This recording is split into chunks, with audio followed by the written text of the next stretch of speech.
A Antigênese é um documento de autoria desconhecida que tem como principal fundamento fazer uma antítese da Gênese. Gênesis é um documento bíblico que fala como Deus criou o mundo em 7 dias. Já a Antigênesis, como é uma antítese, fala como o homem destruiu o mundo em 7 dias. Assim como Gênesis mostra a criação do mundo por Deus, criando a luz, sol, terra, o próprio homem e os animais, a Antigênesis fala de como o homem destruiu isso, criando bombas, criando tensões entre nações, destruindo tudo que há sobre a terra, diferentemente de Gênesis que mostra como Deus criou tudo. Veremos a seguir, passo a passo, como a Antigênese explica a destruição do mundo.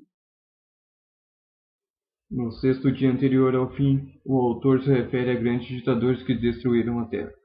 Ele pode estar fazendo alusão a Hitler, Stalin, Saddam Hussein, Fidel Castro, entre outros. Ele também fala que aqueles que buscavam a união e a paz em seus países foram castigados, como por exemplo Mahatma Gandhi.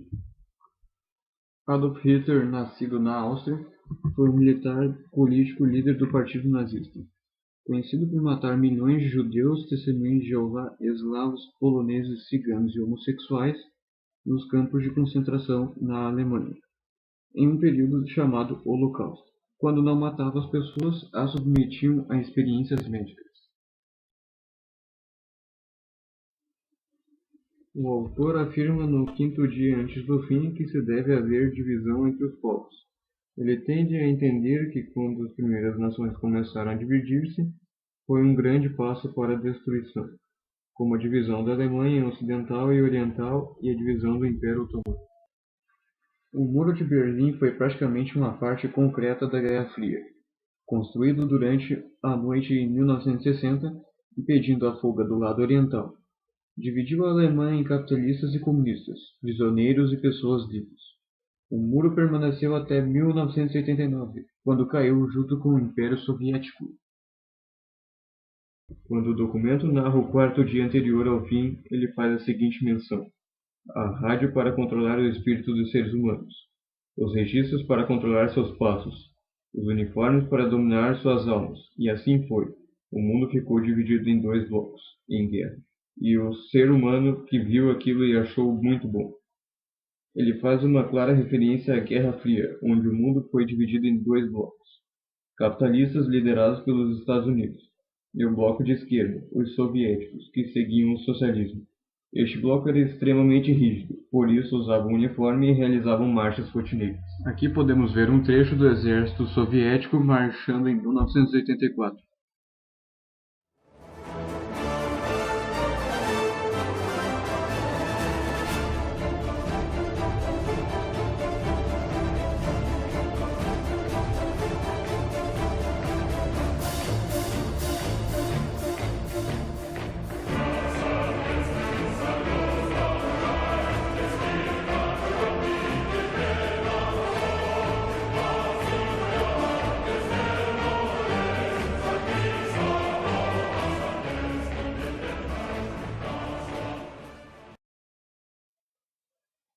No terceiro dia antes do fim, o autor refere-se a países que limitam a liberdade de expressão, como a China ou a Coreia do Norte na atualidade e o Brasil no seu tempo de ditadura.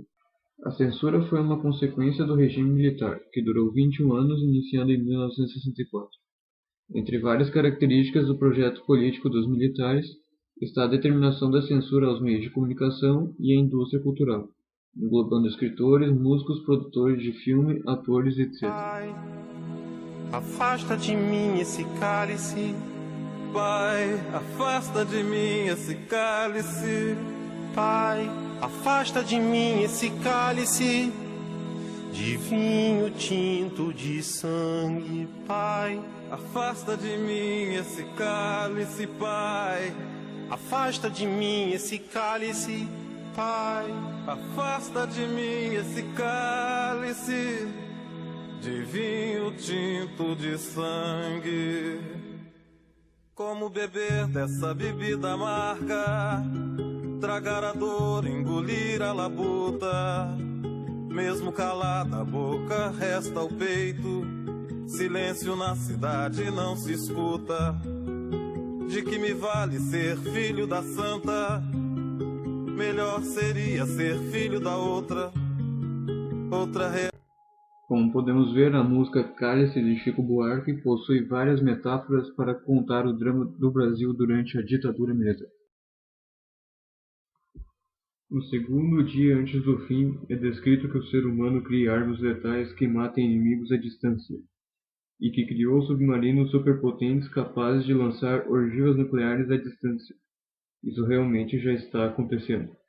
E as armas mais poderosas criadas são Dora, o supercanhão de 800 mm que era capaz de penetrar 1 metro de aço, 7 metros de metal reforçado e 30 metros de terra compactada, a uma distância de 45 km fora do alcance inimigo. A mais poderosa arma já criada é a Tsar Bomb, a mais potente arma nuclear já criada e detonada. Foi desenvolvida pela União Soviética por 157 megatons. A Tsar Bomb foi detonada em 30 de outubro de 1961, em Nova Zembla, uma ilha do Ártico. Tinha 8 metros de comprimento, 27 toneladas, 2 metros de diâmetro.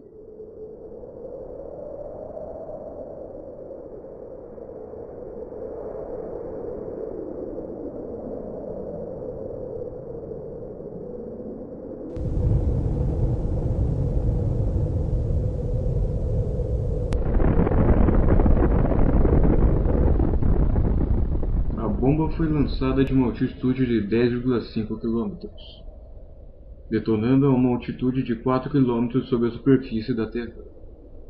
A onda de choque da explosão percorreu 3 voltas ao redor da Terra. A nuvem de cogumelo que se formou chegou a 60 km de altura, tendo 35 km de diâmetro. O deslocamento de ar causou danos diretos até 1000 km de distância. Rochas foram transformadas em cinzas.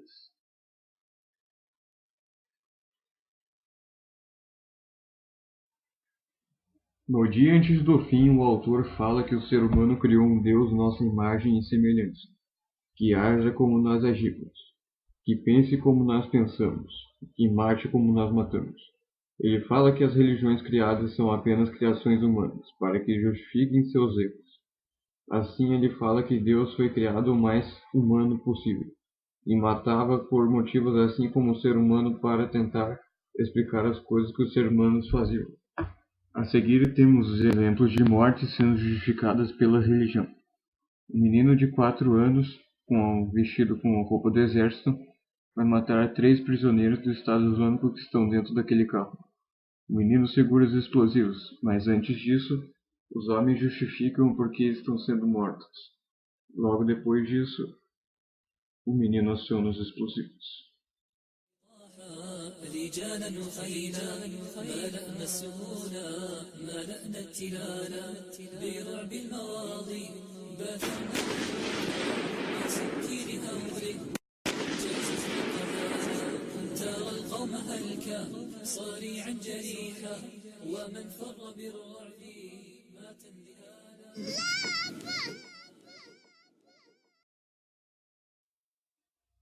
A relação que se deve entender entre o cuidado com a casa comum e a antigênesis é que, assim como narrado anteriormente, o ser humano é que está destruindo o próprio mundo, seja criando armas ou realizando divisões entre nações, ou até mesmo achando motivos para matar outros indivíduos baseando-se em crenças de sua religião. Em tese, seguindo a antigênesis, o dia anterior ao fim teria sido a criação das religiões, e estaríamos a um passo do colapso total. Isso é, um aviso de que deveríamos agir rapidamente. O fim do mundo, segundo a antigênesis, ocorrerá em um grande terremoto, onde todo ser vivo e tudo que foi feito não irão mais existir. Assim é como o ser humano acabou com o céu e a terra. Restou assim para a terra o vazio. E toda a superfície do oceano foi coberta pela escuridão, e o Espírito de Deus pairava sobre as águas. A seguir, imagens de um possível fim segundo a antigênesis.